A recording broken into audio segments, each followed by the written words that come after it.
এই জুতো তো আমার লাগবেই লাগবে। বাবু বেশি বাড়াবাড়ি হয়ে যাচ্ছে কিন্তু, এই জুতোটা তো বড়। তাহলে আমার জমা টাকা থেকে দাও।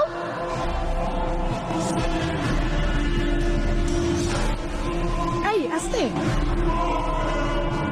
তোমার ছেলেকে নিয়ে আর পারছি না। কেন? আজকে দেখো জিদ করে বড় জুতোটা নিয়ে আসে, আর প্রতিদিন ইফতারের টেবিলে যা করে।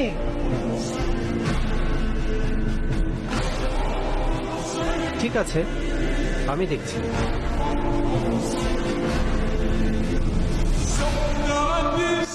মা একটু দাও।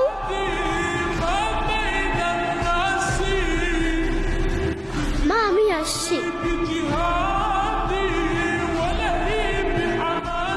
আবির, বাবা ইফতার করতে আসো। আমি তাহলে নামাজটা পড়ে আসি।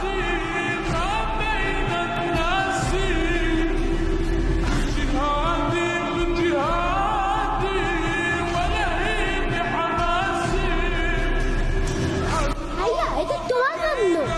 আল্লাহ, এত সুন্দর জুতা, এটা আমার। হ্যাঁ এটা তোমার। বাবু আসো, বসো। এই বাবুর ইফতারি দাও। ম্যাডাম, আপনারা এখানে? তোমরাও চলে এলাম।